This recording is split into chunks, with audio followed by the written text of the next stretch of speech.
domains would also be something we'd be interested to try and understand. And then the long-term effects of that, obviously, there would be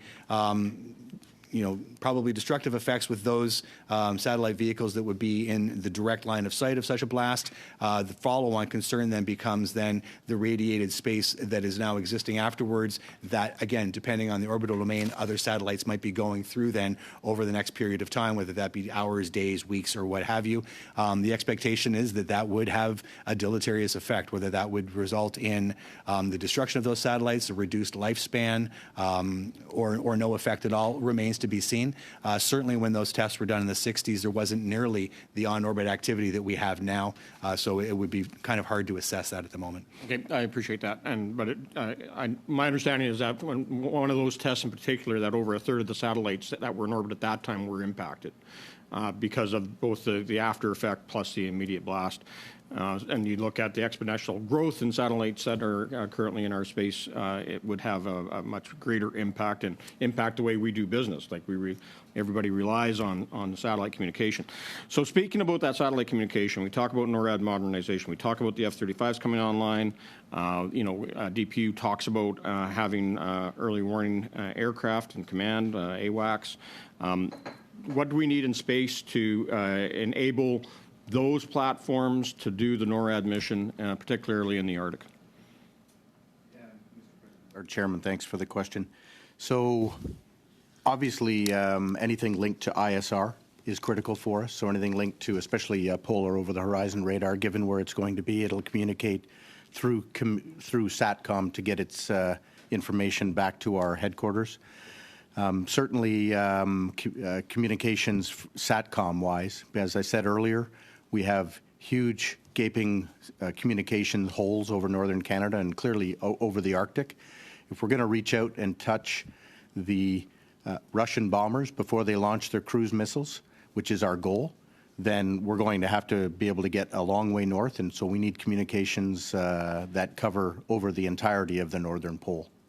And I appreciate that because I've seen the map where we actually have our North Warning System and how the entire interior of northern Canada and the entire Arctic archipelagos, with the exception of Alert and maybe Resolute Bay, are completely bare naked. Like there is no surveillance there at all. So the over horizon radar is important. But also, what about LEOs, low Earth orbit satellites, to help inform our early warning system as well? Is that something that NORAD's looking at? Is that something that's a part of the intelligence gathering that Space Command's going to be needing? So what I can say from, Mr. Chairman, from a NORAD perspective is NORAD doesn't do space. We rely on space. So we describe what our requirements are, and then on the U.S. side, U.S. Spacecom and U.S. Space Force will determine what is the best way to deliver that. And on the Canadian side, it would be DG Air and Space Force Development. So again, we very clearly highlight what we need, where our shortcomings are, but we don't actually determine is it best suited to be LEO, GEO, highly elliptical, et cetera, et cetera. Over. Razan. Final question, Mr. Collins. Thanks, Mr. Chairman, and Generals, welcome to the committee.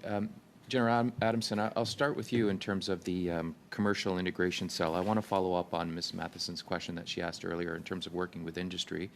You've highlighted the benefits, and I think some of them are very obvious in terms of it's an expensive process that we're involved in, and so relying on the private sector certainly helps us lower the cost, I would think, for some of these initiatives. And it also drives innovation, right, in terms of supporting industry, and we'll see benefits there. I am fascinated, though, with our increasing reliance on industry. There is the politics of industry itself. I'll raise the Starlink issue with the Ukraine-Russia conflict. That was played out in a very public way. And so some in the public might say that an increasing reliance on the private sector or industry or for-profit organizations, there may arise in the future, and I'm not asking for your opinion on the Starlink situation, but there may be scenarios like that in the future where there's some question about security and partnerships, whether they're legal or not. How can the public be assured that we're protected with those agreements, knowing that there's an element of politics with some of these situations that arise? Mr. Chair, that's a great question, and certainly an issue and a concern that we have lived with as we've looked at standing up our commercial integration cell, because obviously we want to make sure that there is no appearance of impropriety in dealing with a commercial company, such that their participation in this initiative would provide them some kind of undue advantage on a future project or procurement capability as well.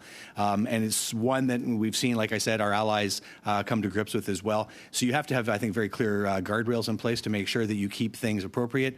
Certainly, I am much more beholden to policy advice in this position than I've ever been before, and I don't do anything without talking to my policy and JAG colleagues when we look at this. It's something that I think we're highly sensitive to, and something that is certainly looked at very closely as we go forward. General Frawley, on that same issue? Sorry. Just in terms of private contracts that we have, there may be an element of politics in terms of positions that are held by corporations or individuals.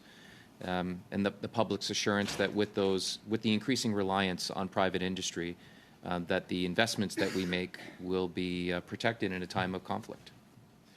Yeah, so, I mean, on the NORAD side, we don't see near as much of that type of contracting, et cetera, as we do in other parts of the government and within the Department of National Defense. And most of that would be on the U.S. side as opposed to the Canadian side, which I'm not at liberty to talk about. So, obviously, General Adamson, can I talk about the Wild West scenario that you talked about earlier in terms of with many issues, whether it's the space debris issue that was raised earlier, or some of the nuclear threats that were talked about, there really aren't a lot of structured international agreements at present that kind of talk about the rules of space. And knowing that we have some state actors who are unwilling to assist in that regard in terms of formulating those agreements, Russia, China being, I think, top of the list, how do we move forward with our allies in terms of creating some rules of order in an area where it is, I think, early days and still that Wild West scenario? That's a great question, Mr. Chair. We, through a number of different organizations, but I'll highlight the Combined Space Operations Initiative, which currently, comprises of 10 nations, our Five Eyes partners, France, Germany, and then recently Italy, Norway, and Japan joined just before Christmas.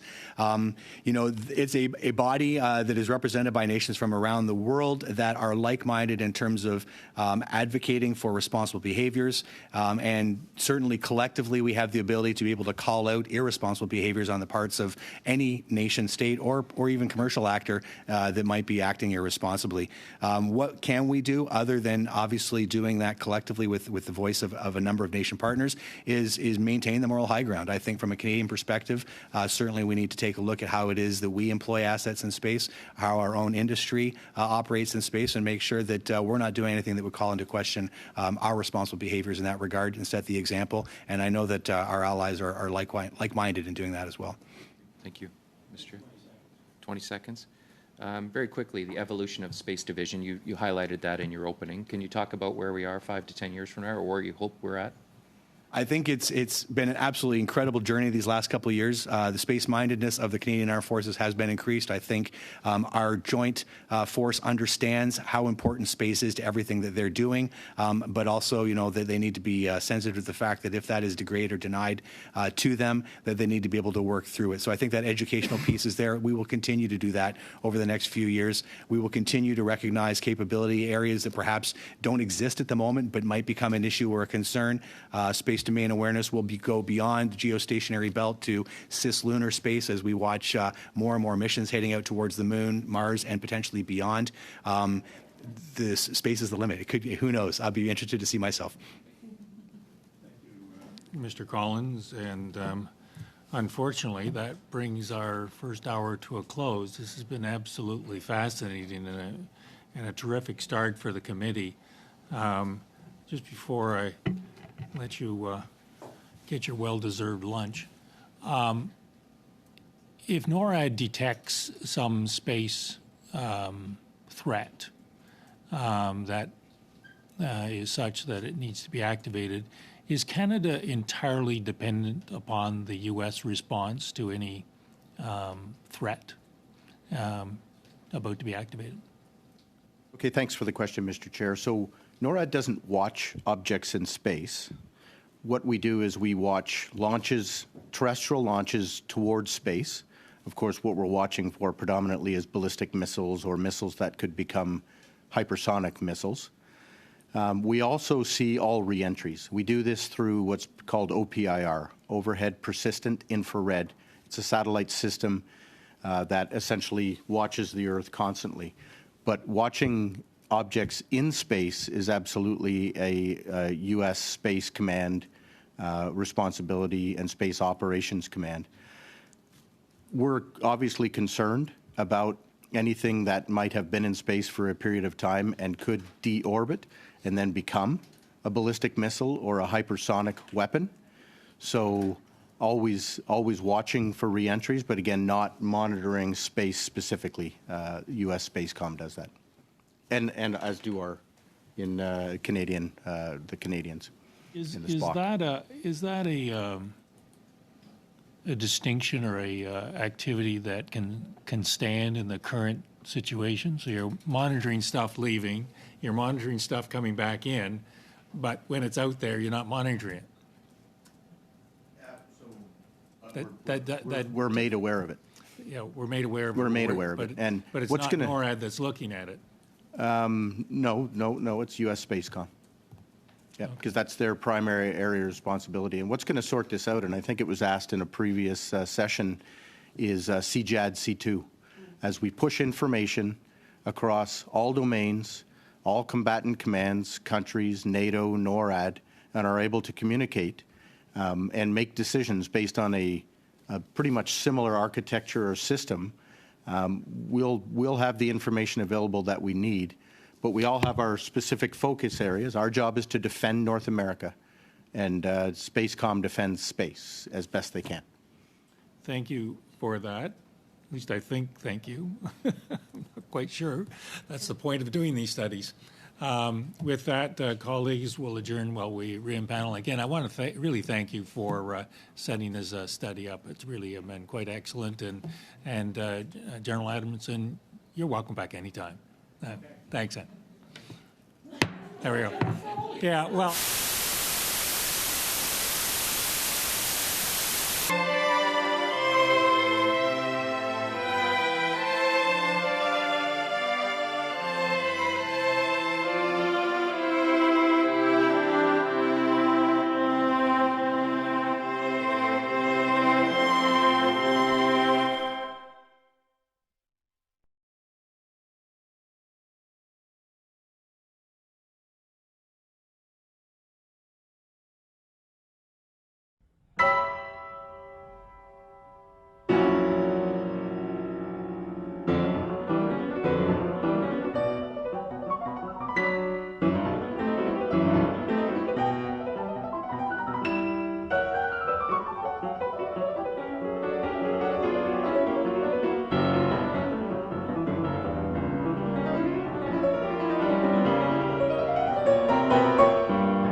Suspended. If you're adjourned, I'm sure those who think it's adjourned, they can all leave. So I'd like to welcome back our witnesses for our second hour. Maja Ducic, welcome to the committee, and Gunande Krupnik, Director General Space Utilization, welcome to the committee. I apologize for my pronunciations. Hopefully we'll get a bit better over the course of the committee. With that, I will ask Ms. Jukic for your opening 5 minutes, please. Do I press the button? Just leave. Okay. Good afternoon, Chair, committee members. Thank you for the invitation to speak about the Canadian Space Agency and its role in Canada's space program. My name is Maja Ducic, and I'm the Director General of Policy at the Canadian Space Agency. I'm joined by my colleague, Gunande Krupnik, Director General of the Space Utilization Program. L'Agence est l'organisme fédéral. The agency is a federal organization responsible for Canada's civil space program. We work to promote the peaceful use and development of space for the benefit of Canadians. Under the Canadian Space Agency Act, we are responsible for coordinating the government's space policies and programs, leading activities to advance space research and the applications of space technologies, promote the adoption of space technology by Canadian industry, and encouraging commercialization of Canada's investments in space. Ces fonctions nécessitent de collaborer avec nos collègues de tous les. These functions require that we work with our colleagues across federal departments, including the Department of National Defence. It is important, and not only for its role in our security and sovereignty. In 2021, Canada's space sector generated $4.9 billion in revenues and contributed $2.8 billion to Canada's GDP. It directly employed over 11,600 Canadians, majority in highly specialized STEM occupations, and supported more than 12,000 additional jobs in the wider economy. Canada's space firms are also highly innovative, investing $547 million in business-led R&D in 2021. Many of the activities that the Canadian Space Agency undertakes as the lead on Canada's civil space program contribute to safety, security, and defense. Ces ressources à double usage. These dual-use assets underscore the importance of ensuring the resilience of space capabilities. Program areas, space exploration, space science and technology, and space utilization align with our core mandate and functions. Under the Space Exploration Program, we lead Canada's participation in the International Space Station, our participation in the NASA-led Artemis program, and scientific missions to explore our solar system. Notre programme de science and Our Space Science and Technology program helps strengthen Canadian capabilities in disciplines that are important to both civil and defense space objectives. Our space utilization program that Mr. Krupnik is responsible for ensures that Canada has the satellite capabilities to support our safety and security, to respond to economic opportunities, and to support scientific understanding of changes in our environment. The RadarSat Constellation mission is the flagship example of a dual-use asset led by the Civil Space Program that supports a wide range of federal responsibilities. It monitors the entire Canadian landmass and oceans on a daily basis, and the entire Canadian Arctic up to 4 times per day. Department of National Defence and the Canadian Armed Forces and our allies are the largest users of RCM data. They use this data for maritime and Arctic surveillance, real-time ship detection, and in support of deployed operations overseas. Ensuring the resilience of the RCM means protecting the Canadians who benefit from the services that it supports. In fact, we are currently developing an additional satellite to extend the operational life of the RCM. We are also in early stages of developing a next-generation satellite system to succeed the RCM. This initiative is called RadarSat Plus, and it will ensure continuity of essential satellite Earth observation data to numerous federal organizations so that they can continue delivering services to Canadians. Je vous remercie encore de... Thank you once again for the invitation to speak today. We'd be glad to answer any of your questions. Thank you. Ms. Gallant, 6 minutes.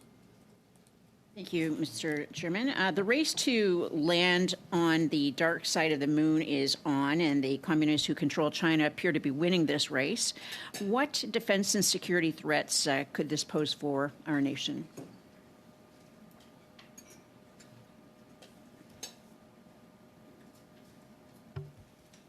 Canadian Space Agency is working on a peaceful exploration of space, and we are working with our partners on peaceful return to moon to stay and to work on behalf of humanity to advance exploration. It's not within our mandate to assess threats of other nations with their actions. Okay. Well, this is the National Defense Committee. Given that neither Russia nor China are interested in taking part in the Artemis Accords, which I think you obliquely referenced, should peace-minded countries be planning a type of NATO with, of course, a wider area of operation and responsibility in order to mitigate or deal with any potential security threats? Or are they already? Mr. Chair, this falls outside of the mandate of the Canadian Space Agency. We cannot comment on those matters. I'm happy to talk about why Canada is part of the Artemis Accords. And as my colleague, Mr. Krupnik said, we're in it to work with other like-minded nations on the peaceful uses of space. Okay. Does the Canadian Space Division work together with the Canadian Space Agency at all? Do you have any of your personnel that are co-located in one spot?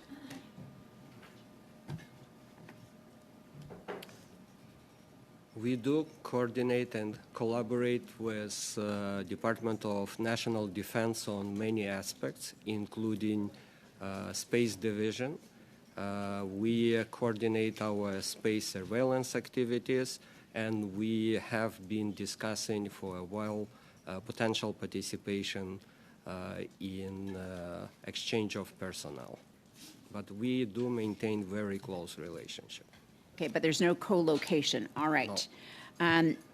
Satellite spoofing, how, if at all, does that impact the Canadian Space Agency's operations?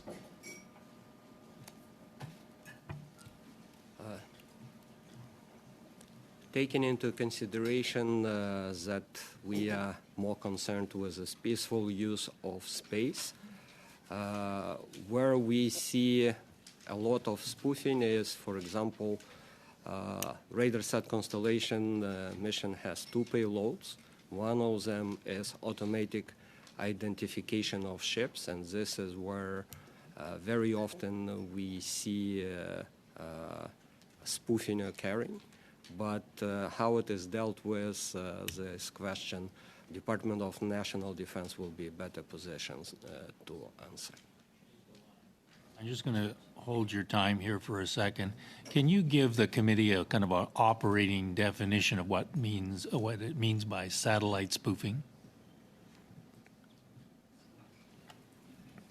It's a very wide term and has many aspects, but basically, like for example, in a case of automatic identification of ships, it's when a ship transponder would send misinformation either about its location, its purpose, its cargo, and other information. So that is one of the examples.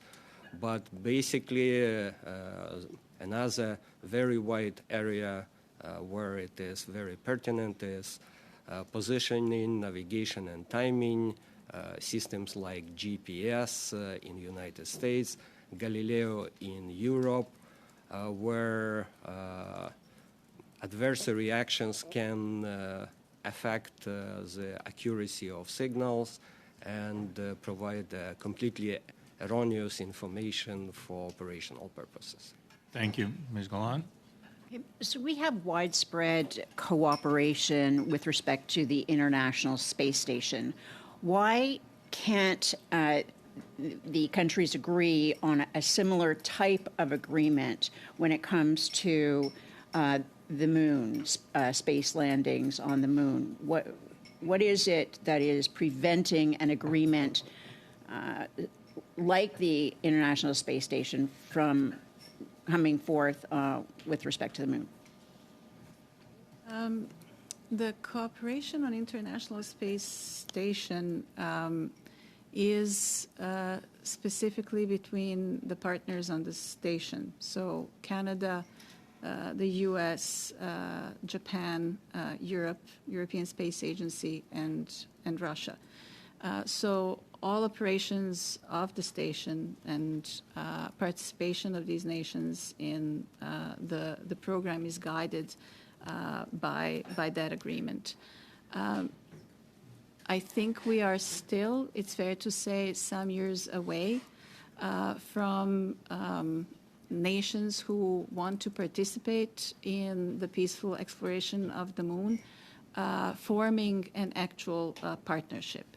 So it might be something that will come in the future. It might involve the participants that are currently collaborating on the International Space Station and perhaps beyond that. But at the moment, it is not yet formalized or in place. Also, if I can add very quickly, we do already have example of collaboration, like, for example, Lunar Gateway, that Canadian Space Agency participates. That is very similar to what ISS is in LEO orbit. That will be in cislunar orbit. And Canada plays a very prominent role in this one. Thank you, Mr. Fillmore, 6 minutes, please. Thank you, Mr. Chair, and thank you to our guests for spending your part of your day with us today. Very grateful for that. Wanted to just ask you maybe a quick update on the Artemis mission, where in the timeline we are, and maybe just unpack a little bit what that mission is, what will be happening, if you're in a position to do so. That's a little bit of a technical question when it comes to unpacking the mission. So Artemis II mission preparations are currently ongoing. Canadian astronaut Jeremy Hansen is scheduled to fly on that mission. He will be the first non-American astronaut that will fly around the moon, so a big accomplishment for Canada.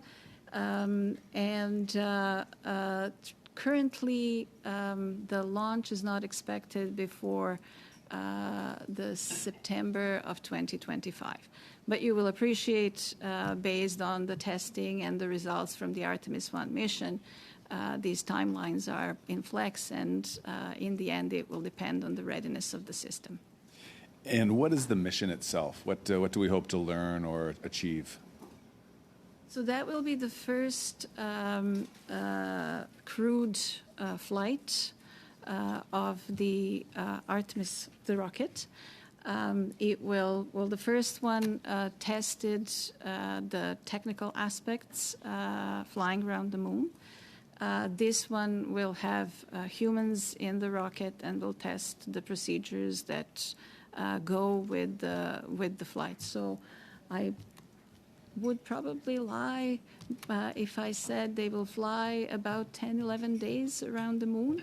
And during the time, they'll evaluate a large number of systems that maintain the life on the rocket, but also technical things related to the flight itself. Okay. And if I can add, it will fly beyond moon, and it will be actually the furthest in space foray of human beings. Fascinating. Thank you for that. So this is the mission's really about sort of establishing the way that we're going to be in space in the future. That's wonderful.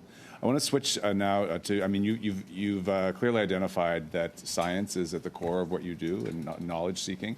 I met recently with a group of astrophysicists at St. Mary's University in Halifax who are very interested in being involved in what will replace the Hubble telescope, the outward-looking telescope, the telescopes that survey deep space, not turn around looking back at Earth for defense and so forth.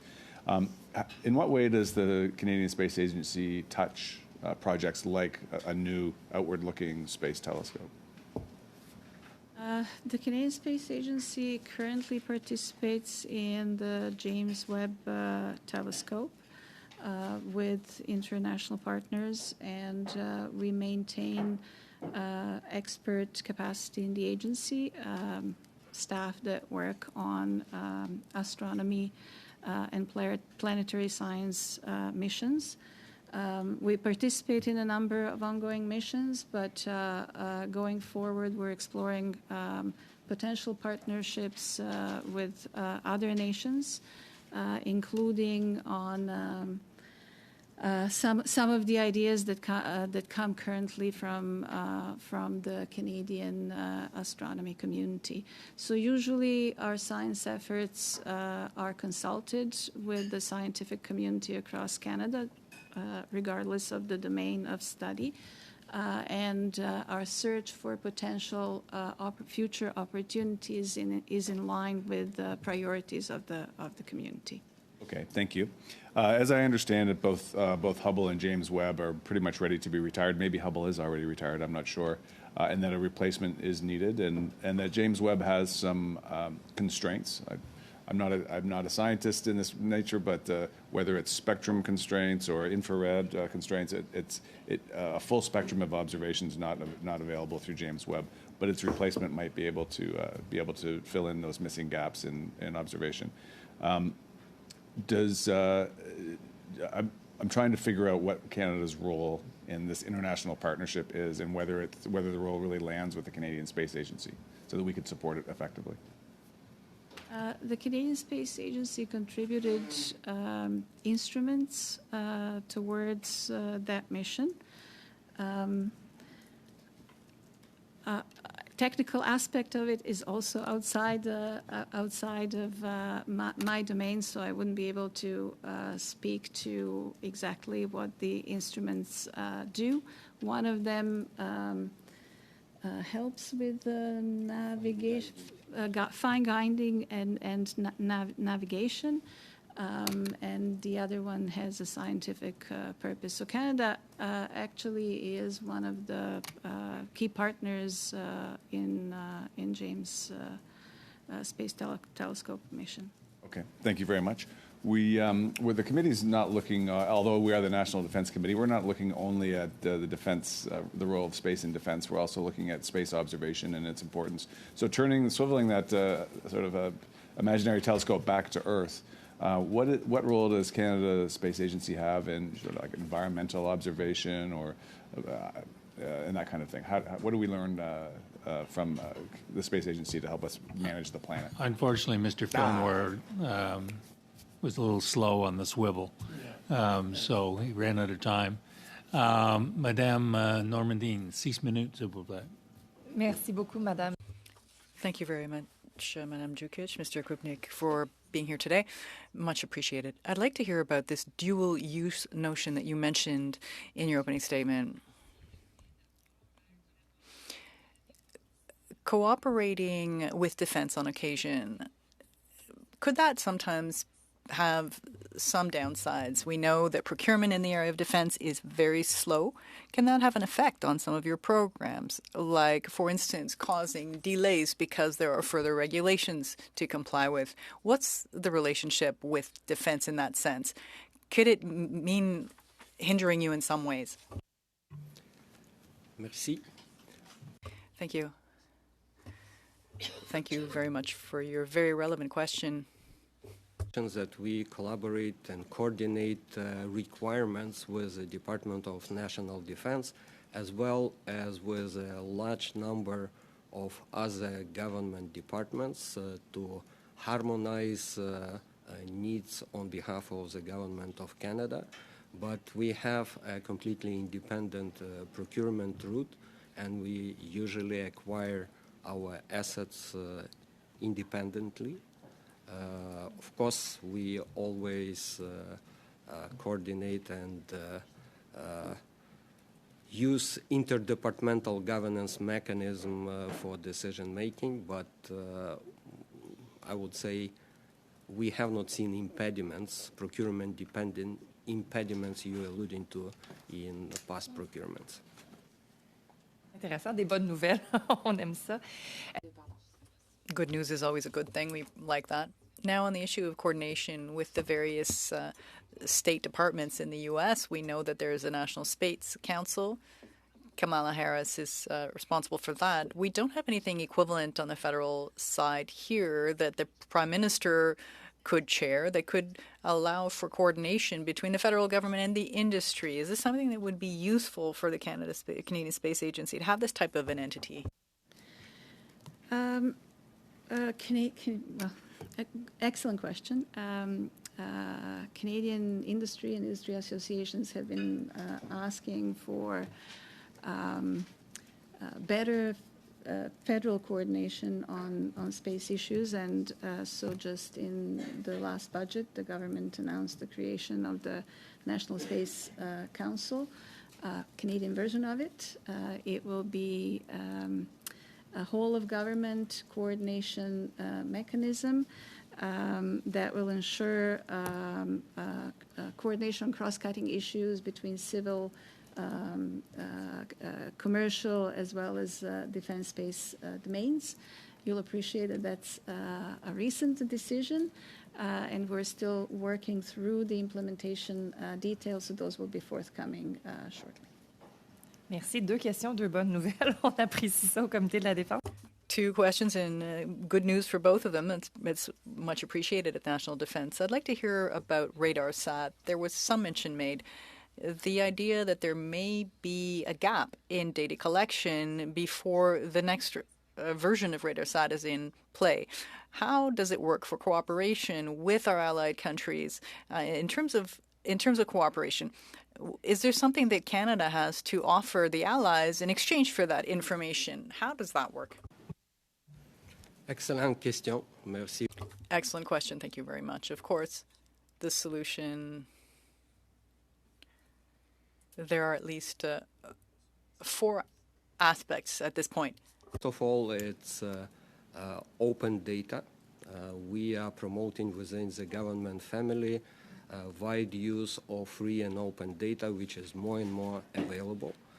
The second element is commercial data, and there are international and Canadian capabilities that we are very interested in. The third element is sovereign system, and RadarSat Constellation, RadarSat 2, and upcoming RadarSat Plus addressing that element. But the fourth element is international collaboration. And we have very close relationships with our allies, very close relationships with EU, European Space Agency. We have an arrangement for contingency planning with European Space Agency.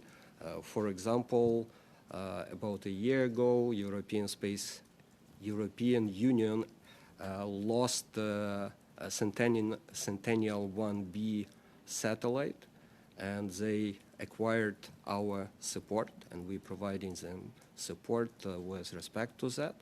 Reciprocally, we expect that if something happens on our side, they will provide us with support.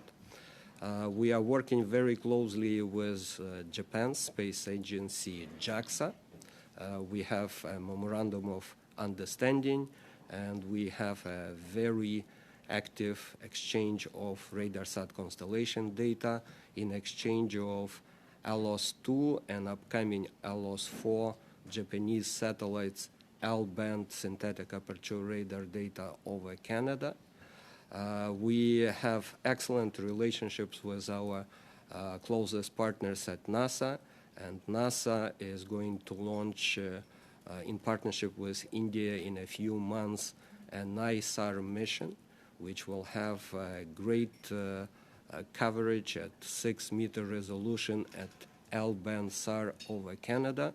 And we made an agreement that we will provide RadarSat constellation data over Greenland, and we'll get in exchange NISAR data in Canada. We continue discussions with a number of other like-minded nations with whom we hope to have as productive relationships as I just mentioned. Thank you. Thank you, Ms. Normandin. Thank you for all that good news. Apparently not everything is broken. Ms. Matheson, 6 minutes. First off, so the United Nations has been working on space and agreements and protocols around space disarmament for years. The U.S., Russia, China, they're investing in the militarization of space. And last week, the United Nations resolution against nuclear weapons in space was vetoed by Russia.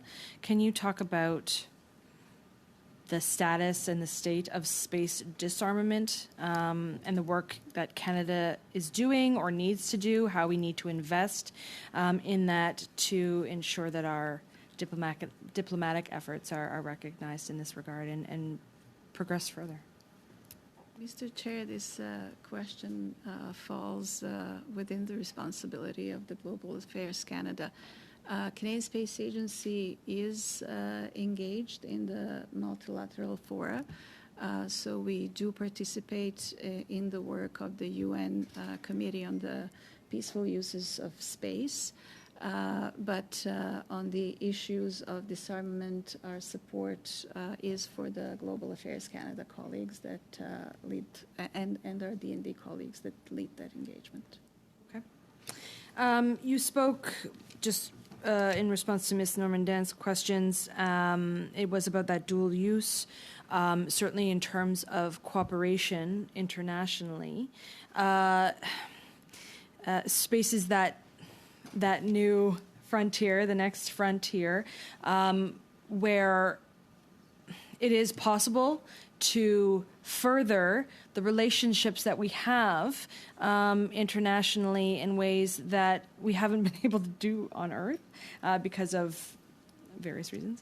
In terms of how we build that piece, that sharing of information that you were talking about, and I think about in terms of search and rescue, climate change information, how can Canada be a leader in terms of that regard to build further those relationships, and how necessary is that? We are very proud of the fact that Canada was one of the founding members of International Charter on Space and Major Disasters. That is organization which recently celebrated its 20th anniversary, and today it brings together 17 international agencies. Canada, European Space Agency, and a French Space Agency have been founding members of this organization. And this organization provides free of charge Earth observation data anywhere in the world when the major disaster hits. We are a very active contributor to this organization. Both RADARSAT-2 and RADARSAT constellation mission data are provided to calls of that organization. And we are very proud that because of implementation of fast tasking capabilities on RADARSAT constellation mission, RADARSAT constellation mission data is among the first being delivered to disaster mitigation teams anywhere in the world. Is that only with allies? No, it's anywhere in the world. So this is an opportunity if there's somebody else at risk, some other country that we're not necessarily on friendly terms with per se, this is an opportunity for us to say, here's this information to save lives. And it comes down to that saving of human lives. That is absolutely correct. That's the goal. And we are partnering with United Nations organizations, and almost every country has so-called authorized users. Those are usually analog to our public safety government organizations responsible for public safety and disaster mitigations, and they can activate the charter anytime when major disaster happens. You stated that Canada is a founder, is one of the first in this field. We often need recommendations for committees going forward. Are there things that Canada can do now to expand on that, to make that stronger, to be a leader in that? I think we are already a leader. We are just finishing our leadership of this organization. This organization has rotation leadership every 6 months, and we are just finishing our 6 months of leading this organization with EUMETSAT, European Meteorological Agency, and I believe that our reputation within the organization is very high. So this would be similar to something like that, the Arctic Council that we see. Are the conflicts that occur on Earth and away from those organizations, do they hinder? Have you seen any sort of hindrance of your work in that regard, like we kind of saw with the Arctic Council in Russia? Maybe I can take that one. We currently, as I mentioned, have a active collaboration on the International Space Station that involves Russia, and to this day, the main objective of all the partners that are involved in the program is focused on maintaining the safety of the program, safety of the station, and safety of the crew. So we have not seen issues so far. But in all fairness, the participants on the space station depend heavily on each other. So that really drives the interest. Thank you, Ms. Madison. Colleagues, we have 25 minutes worth of questions and 20 minutes worth of time. So I'm going to start off with Mr. Allison with 4 minutes. Thank you, Mr. Chair, and thanks to our guests who are here today. As you are looking at what's going on around the world in terms of space, can you give us a status update on what's going on with the Chinese space station? Do you have any details for us and where they're at and what's going on with them? I would not be able to offer any details on that topic.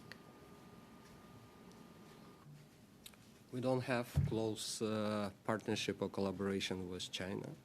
We are focusing on work with our allies and partners. Okay. Well, thank you.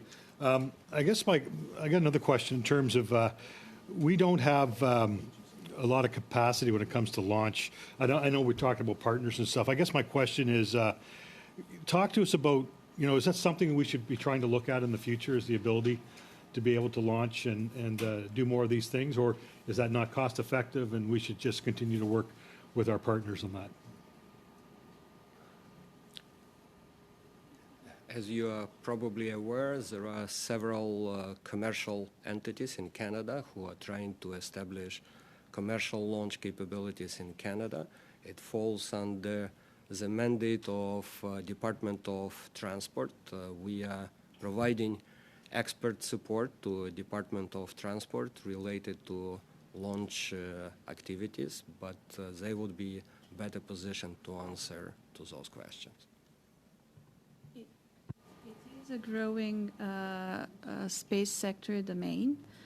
So Canada having domestic capabilities in launch would complete the spectrum of capabilities that we have in Canada. Canadian Space Agency usually collaborates with international partners on our missions, and so that includes the launch of our assets into space. So at this point in time, we're using other available sources, but should there be a domestic launch capability, it would certainly position the Canadian space sector to take a good share of that growing market. And to your point, you said you're working with a number of Canadian companies right now. How far off would you say that is? Is this a realm of possibility in the short term, or is this something that is going to be in the distant future? I would not speculate on behalf of commercial entities, but there are very solid cases in Canada which have good chances for success. Okay, thank you. So I've only got about a minute left, and so I guess my question is, you guys talk about threat assessments is part of what you guys do, or at least you have them to be aware. What would if satellites were taken out in terms of communication for our country, what type of backups or redundancies do we have, and how would that leave Canadians should there be an issue in terms of compromise regarding some of the things that you guys are looking after? Being a Canadian Space Agency, we are concerned more with making sure that we are not denied of those capabilities in space. That means resilience, that means building partnership which can supplement our assets. Where it comes to replacing space capability with others, it falls within the responsibilities of other government departments with whom we are working very closely, but they would be better positioned to answer that question. Okay, thanks. Allison, Ms. Lalonde, 4 minutes, please. Thank you very much, Mr. Chair, and through you. We briefly touched on the mission of Armistice. We also spoke, and my colleague did spoke about Russia, China not being signatory of an accord. So I would like to reflect back as Canada being one of the signatory on the Armistice Accord. And that was initiated by NASA regarding the exploration of space. So the principles set out in these accords are intended to apply to civil space activities conducted by the civil space agencies of each of the signatory. Section 11 specifically talk about the confliction of space activities. That sections speak primarily and states that the signatory commits to seeks to refrain from any international actions that may create a harmful interference with each other's use of outer space in their activities under these accords. I would like to hear a little bit from you about maybe explain the importance of the Armistice Accord and ensuring that the space domain is more predictable and more secure. So the Artemis Accords are a set of high-level principles, as you pointed out, established originally by NASA with the support of a handful of agencies, and currently numbers are growing, so hitting 38, 39, so definitely growing, with the objective to ensure sustainable operations in the lunar environment. through Artemis Accords, Canada is really supporting the next stage in human space exploration. The objective for many space agencies is this sustainable human presence on the moon. So going back, landing on the moon would be the first step, but all of the big international space agencies are talking about staying there and living and working on the moon and setting the norms of behavior while we are all on the moon eventually is one of the key elements. Canadian Space Agency, as one of the early signatories, is also taking a leadership in promoting the Artemis Accords amongst the international community. And next month, we are actually hosting this community in Montreal for a workshop where they'll talk about concrete steps to ensure some of the norms are implemented in the way you were describing. So deconfliction of activities on the surface of the moon and how that would work. They'll be working through some of those questions during the workshop. This seems like a lot of work, and I would say from a transparency perspective, how important it is that we have this open dialogue among the most countries possible to ensure that if we were, well, actually, it's not if we were, when we land and we decide to inhabit it, like stay on the moon, what would happen? Like, what's the importance of that transparency aspect? It's going to be critical if many nations, not a select few, like was the case with the International Space Stations, are to work and live together on a planetary body. 1.5 minutes. Ms. Normandine. Merci beaucoup. Ma question va aller un peu dans le même sens que ce qui a été dit pour. I'll follow up on what Madame Nanon was asking. We kind of have the feeling that it's almost as though it's a space race 2.0 at this point. You did mention people living on the moon, etc. But beyond that, what are the next goals? What do countries want when we talk about space in the broad sense? Mr. Chair, that speaks to the question of inspiration and knowledge and understanding of our universe, and really through that understanding of who we are and where we come from. Moon is the closest to us at the moment. It's not the only destination. It's one step towards the next stage of human exploration, which is Mars. You will appreciate that going to Mars would be, from a technological perspective, way more complicated, including serious effects that such a trip would have on human body. So making these calculated steps over time will help us understand the impacts of space. It's a really harsh environment, and prepare better for the next stage in terms of travel to deep space. 1.5 minutes, Ms. Madsen.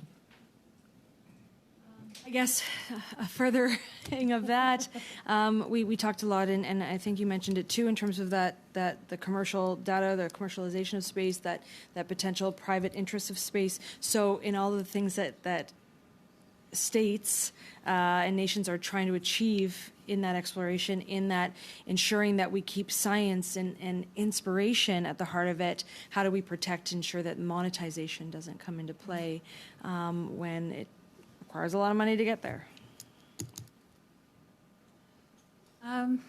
Commercialization of investments in space is actually one of Canadian Space Agency's responsibilities under our mandate, under our act. So we we don't object commercialization of these investments. I'll give you some good examples. Through advancement of our robotic capabilities, we've advanced certain technologies that are used on Earth. So very precise robotic medical technologies used in breast cancer detection come out of that investment in Canadarm. And there are similar investments in science that have translated into improvements for life on Earth. So in that sense, we actually make it part of our mission to seek out both technologies and areas of research that have a potentially application for life on Earth. So currently, as part of the investments in our space exploration technologies and knowledge, we're looking at health-focused technologies, and we're looking at food-focused technologies. Thank you, Ms. Matt. Thank you. Mr. Brazan, 4 minutes. Thank you, Mr. Chair, and thank you to both our witnesses for being here. So just so I'm clear on this, Canadian Space Agency is the lead agency in approving any Canadian government assets that are going to be put into space. Is that correct? Civil space, because Pardon me? we are responsible for coordination and acquisition of assets for civil space Canadian programs. Okay. I'm cutting in a note here on my hearing device. So if you're just on the coordinating side, then who's the lead agency then that's responsible for the replacement of the RadarSat constellation? It's a very good question, because Canadian Space Agency is responsible, and we have received funding in 2023 for RadarSat Plus program that Maja Đukić mentioned in introductory remarks. And we are implementing a RadarSat Plus program.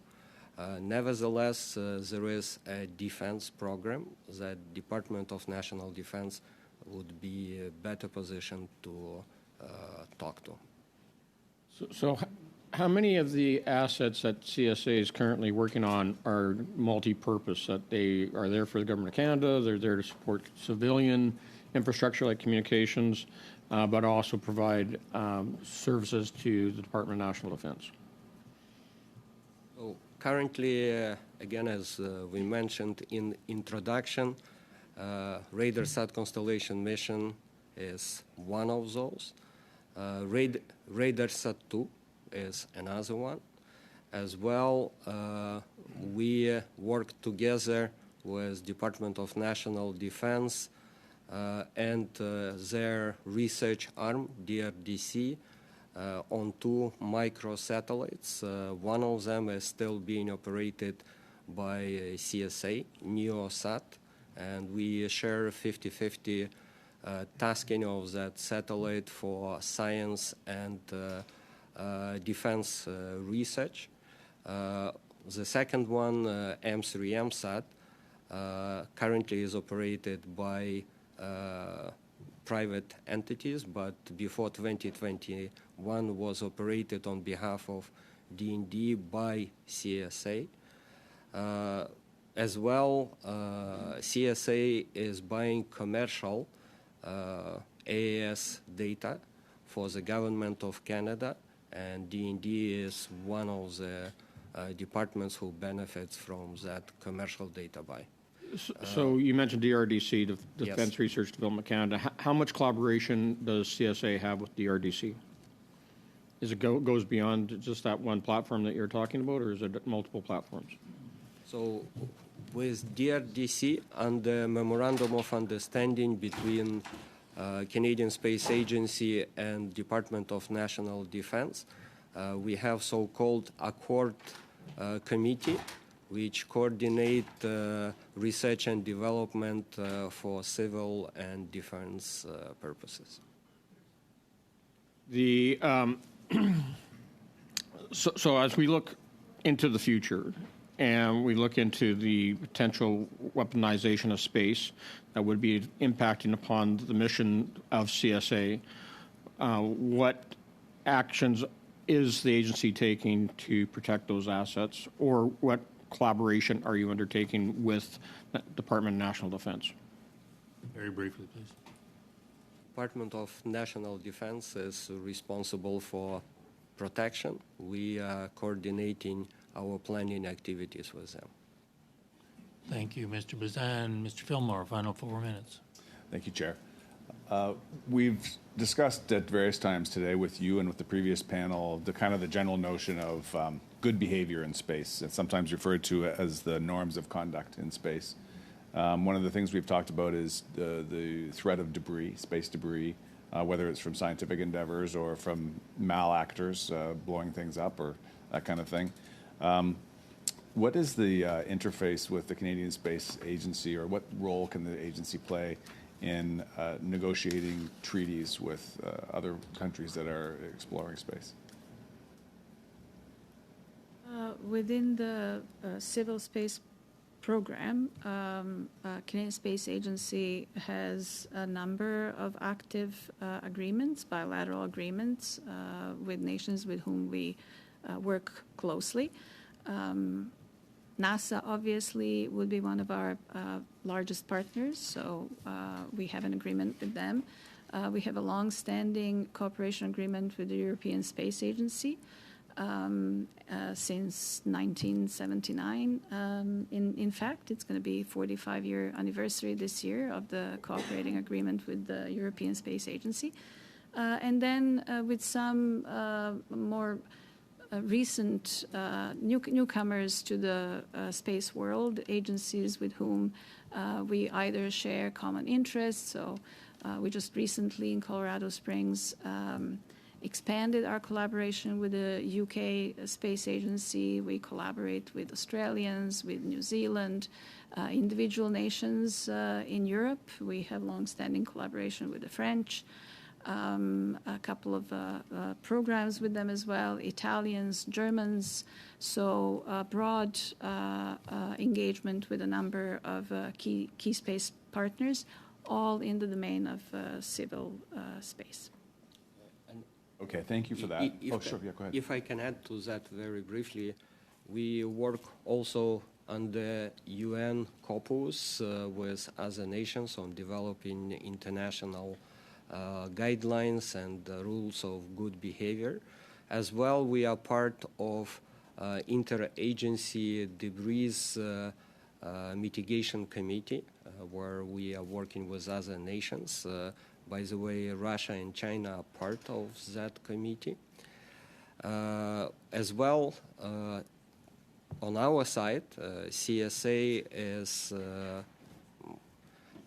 contributing to the space situational awareness data through the NEOSat satellite, but also we have developed a sophisticated analytical tool called CRAMS. It's a Conjunction Risk Assessment and Mitigation Tool, which assesses probabilities of collision in space and works out recommendation for potential maneuvering for satellites which can avoid such collisions. Does that mean that you or someone is tracking the debris?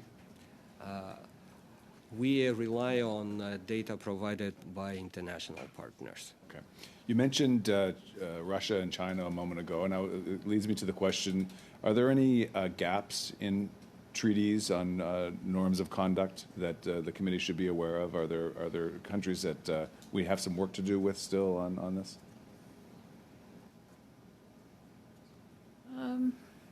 With Russia and China, we would engage through the multilateral fora. And in those cases, Canada lines up with its key allies, so we coordinate, as the generals were explaining previously. We coordinate our engagements in those committees. I guess I would say you want to be engaged. Communication is never a bad thing. And communicating even with your adversaries is a good thing. You want to know what is going on, and these multilateral fora allow for that type of conversations. I think I might have a minute. No, you don't. I do not have a minute. No. All right. Thank you very much. Thank you.